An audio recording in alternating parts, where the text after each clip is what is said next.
Le b.a.-ba dans le travail, c'est un slogan, avec la puissance du slogan, c'est la confiance, sinon rien. La confiance collective, la confiance individuelle. La confiance collective, on ne peut pas mettre en place le télétravail contre l'avis du CHSCT, contre l'avis du comité d'entreprise, contre l'avis des syndicats. Donc là, il faut impérativement, pour que le consensus existe, commencer par le CHSCT, parce que c'est extrêmement important en termes d'organisation et de santé au travail.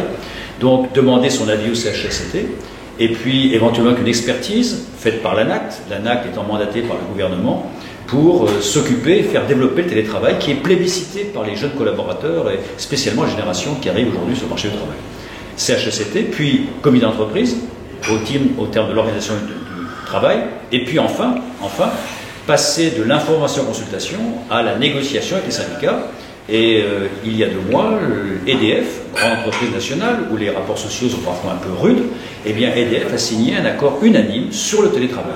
Voilà la recette du bonheur pour le télétravail, un accord collectif unanime disant que le télétravail va être mis en place, mais à des conditions négociées. En clair, c'est une flexibilité négociée à la demande des 2 partenaires. Ça, c'est l'aspect collectif. Et puis après, il faut, il suffit d'eux, il faut négocier avec chaque collaborateur un avenant dont la loi du 22 mars 2012 vous donne les critères. Grosso modo, il faut s'accorder sur 2 choses pour l'essentiel. Tout d'abord sur des horaires. Les horaires sont nécessaires pour éviter tout problème. En clair, il va de soi qu'un salarié, même en forfait jour, n'est pas en forfait nuit, en forfait week-end. Donc même chez lui, il ne doit en aucun cas travailler au-delà de 21 heures. Deuxièmement, il va de soi aussi que des questions de sécurité se posent, et donc on doit impérativement dans l'avenant prévoir qu'il y aura un examen du circuit électrique, mais aussi des problèmes ergonomiques, que le salarié ne travaille pas n'importe où, censé avoir des problèmes oculaires. Voilà l'idée, consensus, et qui dit consensus dit compromis. Et là, je terminerai sur cette question-là, en vous indiquant qu'on ne peut pas démarrer le télétravail sans commencer par une expérimentation. On choisit un établissement où les problèmes de transport en commun sont par exemple graves, et on voit finalement se poser des problèmes auxquels on peut penser, et à l'inverse des problèmes auxquels on avait pensé ne se posent pas. Exemple, l'accident de travail, il n'y a quasiment aucun accident de travail en télétravail. En revanche, il est clair que la solitude, éventuellement, si le télétravail est répétitif, mais d'autres problèmes se posent, comme par exemple la personne qui souhaite aller chercher sa petite fille à l'école à 16h30, alors que c'est sur ses heures de travail. En principe, il va de soi que le télétravail ne doit pas être confondu avec le travail à temps partiel. Certaines entreprises interdisent le télétravail le mercredi, parce que le télétravail n'est pas fait pour aller chercher ses enfants à l'école.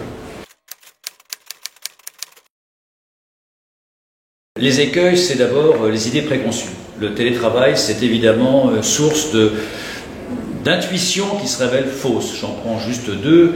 L'une qui est tout à fait classique, c'est on pense que si je permets le télétravail dans l'entreprise, je vais pouvoir vanter dans les médias en particulier ma participation au développement durable, il y a moins de CO2, moins d'embouteillage.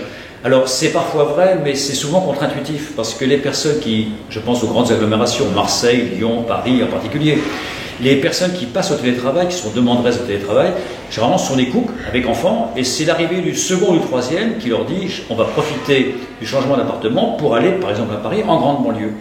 Donc des personnes qui prenaient le métro, dont le CO2 était très faible, maintenant vont aller 2 jours par semaine, ne vont pas se déplacer, mais après, eux qui prenaient le métro vont prendre leur voiture pour rejoindre leur bureau. Idem pour le chauffage. Le chauffage, le coefficient d'un bureau moderne aujourd'hui est quasiment nul. En clair, la pollution est très faible. En revanche, le chauffage d'une maison qui est une maison ancienne est extrêmement coûteux. Donc tout ça pour vous dire que, premièrement, le bilan développement durable, il faut y faire attention, ce n'est pas une évidence. Deuxième grossièreté, ça part d'un bon sentiment, c'est de dire qu'il y a des personnes en mobilité réduite qui seront ravies d'avoir le télétravail. Or, ces personnes en mobilité réduite vous diront que justement, ils veulent participer à un collectif de travail.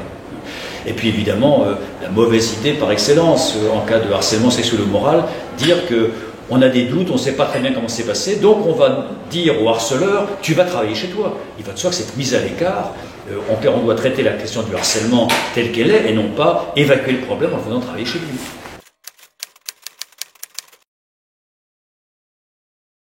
La loi El Khomri, qui n'est pas encore votée, mais on souhaite qu'elle le soit, eh bien, revient sur une loi de 2012, et c'est parfaitement logique. Pourquoi il faut revenir sur cette loi impérativement? C'est que cette loi date de 2012, mais en fait est issue d'un accord interprofessionnel de 2005. En 2005, Facebook n'existait pas, les réseaux sociaux n'existaient pas.